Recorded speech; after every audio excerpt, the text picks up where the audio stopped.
Hello, this is Mark here. Enchantment of Eternity is my channel. So I've been trying to start this live stream for a while, been having issues. Hopefully it's working now.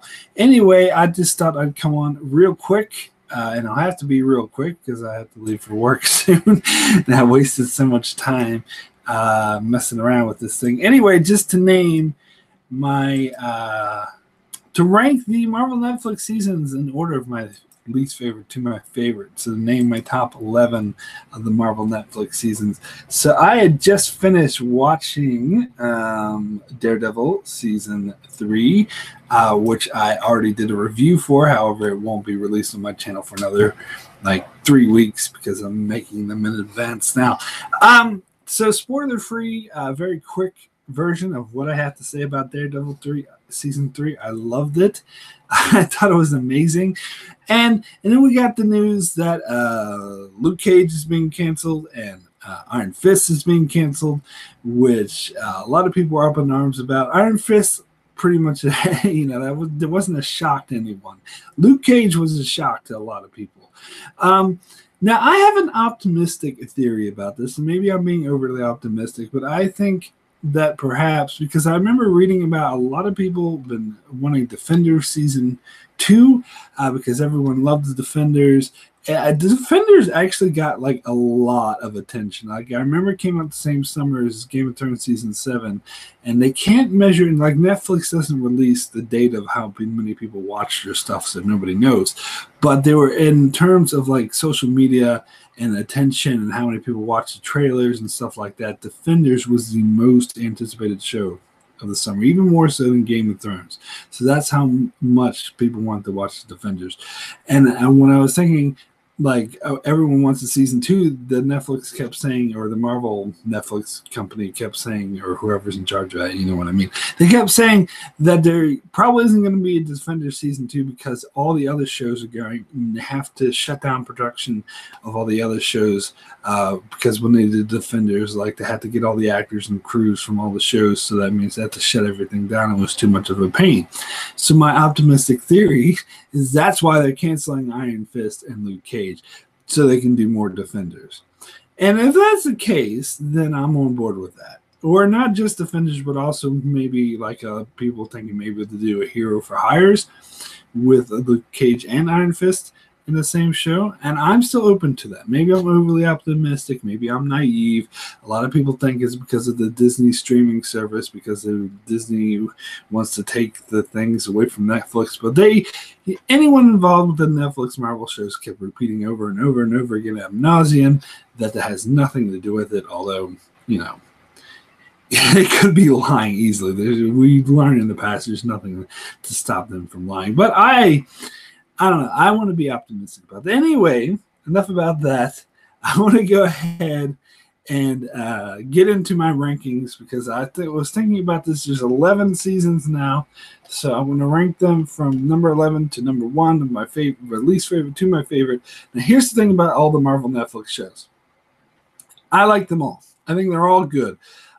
So, like, I don't think there's any show that I would call bad. Any season of Marvel Netflix I would call bad. Like, the lowest gets a 7, and a 7 out of 10 is a good rating. So you might think, oh my God, you had this season all the way down at number 10. Why don't you like it, Mark? No, I do like it. I like all the seasons, all the shows on this list, but it's like, I would say like my number 11 through number 9 is a 7 out of 10. My number 8 through number 5 is a 8 out of 10, and then my number 4 through number 2 is like a 9 out of 10, and then my number 1 is a 10. Only one with a 10. So basically varying degrees of good, I'll put it that way. Like some of the ones towards the bottom of my list, I think are maybe kind of bland and the pacing is really off and it's not as engaging as it could be, but it's still good. Still like it. Still enjoy watching it. Anyway, let's jump into it. So let's get into my number 11, which is Luke Cage Season 1. So that would have to be my least favorite again. Good season, not a bad one. But I found that Luke Cage season 1 was kind of it was very poorly paced. The end of the season didn't work. And Cottonmouth didn't work for me. A lot of I don't know, just a lot of the pacing, a lot of the storytelling just didn't quite work to me. A lot of things did work, like Mahershala Ali, of course, was amazing in the show in certain aspects of it. But overall, I think this is probably the messiest season, so that's why it's at the bottom for me. Then we'll get to number 10, which is The Defenders. So as much as I wanted to love The Defenders, and the main reason why I wanted Defenders Season 2 is because I think they need to do a better job. I think they can do a better job. There were some, again, a lot of good things about Defenders. It was great seeing these characters we know and love interact with each other, but the through plot was not good. The stuff with the hand was, I never really liked the hand. They're really silly. Sigourney Weaver's character was just there to be Sigourney Weaver. If it wasn't Sigourney Weaver, nobody would care about her. So it didn't quite work. But a lot of episodes, a lot of scenes, like again, a lot of particular interactions were awesome. It's just as a show overall, as a season of television overall, it didn't really work. Anyway, so getting to my number 9, which is a Daredevil Season 2. Now, a lot of people might be surprised that that's so low, but again, I'm not saying I don't like it, but the first 5 episodes of Daredevil Season 2 were amazing with the Punisher. Then it went downhill after that. There were still good aspects. Like I overall liked Elektra as a character. But again, the plot, the season as a whole this was probably the most mismatched season of all the Marvel Netflix shows, where the plot was just very staggering. It didn't know what it wanted to do. It was very unfocused. The second half of the season with the hand, the last 3 episodes were totally unnecessary. As the story got boring, it dragged, it didn't really work, it wasn't cohesive. But again, not saying it's bad, because there were some amazing things in this season. So getting to my number 8, which is Iron Fist Season 1, which I know a lot of people will be, why isn't this your number 11? It should be the show season sucks. I disagree. I always said I disagree. I liked Iron Fist Season 1. I didn't have a problem with Iron Fist Season 1 as many other people do. I actually like, because people are like, oh, it's so boring. They're sitting in boardrooms having business discussions. Those are my favorite scenes. I love the character stories being told with the Meacham and Danny Rand trying to get his company back. To me, that was more interesting than the Iron Fist having these kung fu fights with other people. I don't know. I thought it was a very good, interesting character story. But again, it's not a flawless season. Had its issues. It was a bit too slow at times, but I enjoyed it. And so we get number 7, which is Iron Fist Season 2. So slightly better than Season 1. I think Iron Fist Season 2 had more of a focus more on Colleen. Had some, and the thing with Davos, I always call him the Onion Knight, because it's really weird that there's a character called Davos in there. But like that story with him and fighting over Kung Lung, like they improved a lot in Season 2. But I would still say it was only slightly better than Season 1, because I thought Season 1 was good as well. Anyway, move over to my number 6, which is Jessica Jones Season 2. I think a lot of people didn't like this as well. I enjoyed it. I thought it was a really good character study of Jessica Jones. I thought the through storyline with the villain, shall we say, I don't want to give any spoilers, but the through storyline with the villain was really good. And it was, again, a lot of people didn't really like this because it was a very, very slow burn. But being a fan of Better Call Saul, I've sort of gotten used to slow burns. And I think it kind of works for this. It's very different than Jessica Jones Season 1 because it didn't have Kilgraveness, focused more on Jessica Jones herself. And I love Kristen Ritter as Jessica Jones. I liked seeing that character exploration. What we see in the chat? Simba Trey says Jessica Jones Season 1 and Daredevil Season 1 better be near the top 5. Well, my friend, I'm about to name one of those ones you mentioned. My number 5 is Jessica Jones Season 1. So Jessica Jones Season 1 was a really good season. It was very dark, very complicated. Like the villain of Kilgrave was amazing, and it was just really engaging, but it wasn't perfect. It had its flaws. Again, I think the story kind of stretched a bit thin towards the end. like with Kilgrave going to concert halls and amplifying his voice. That seemed a bit silly and unnecessary. And some of the analogies it made towards like sexual assault, I don't think worked very well. It made me a bit uncomfortable at times. But I do. It was an amazing season, and freaking the Kilgrave was such an amazing villain, and it was very good, but it had some issues here and there. And plus, the whole thing with the Nukem or whatever the hell that guy's name was, that was a bit of a waste of time. Anyway, so maybe that's why it's not higher, but it's still top 5 for me. So still a good season. Anyway, we'll get into my number 4, which is Daredevil Season 1. So where's Gotham? Gotham's not a Marvel Netflix show. Thank you. Have a nice day. Anyway, number 4 is Daredevil Season 1, which I did really enjoy. With the Kingpin was an amazing villain. He had this is a season that kicked everything off and it really grabbed people with the dark, gritty realism. And I think it's one of the seasons that did it the best. But again, had some patient issues. I don't remember this season as well as the others because it has been years since I've seen it, so I can't get into specifics, but I do remember it having some pacing issues, particularly towards the end. But it's still a good season, ranks at number 4 for me. So then we get into my number 3, which is The Punisher. Very exciting, very dark, very gritty, great character story. So invested, not just in Frank Castle's, but also like you get Karen Page again, the Len from the Daredevil, but also the character of Micro. Like they turned him out to be like a CIA analyst who is like estranged from his family. And it was like the whole goal wasn't just for the Punisher to get revenge and kill people, it was to reunite this guy with his family who this conspiracy was taking him from. So it made it a human connection. It did something very strong to the Punisher. And so it was a very strong season. Again, pacing issues. The first episode and the finale, those didn't need to exist.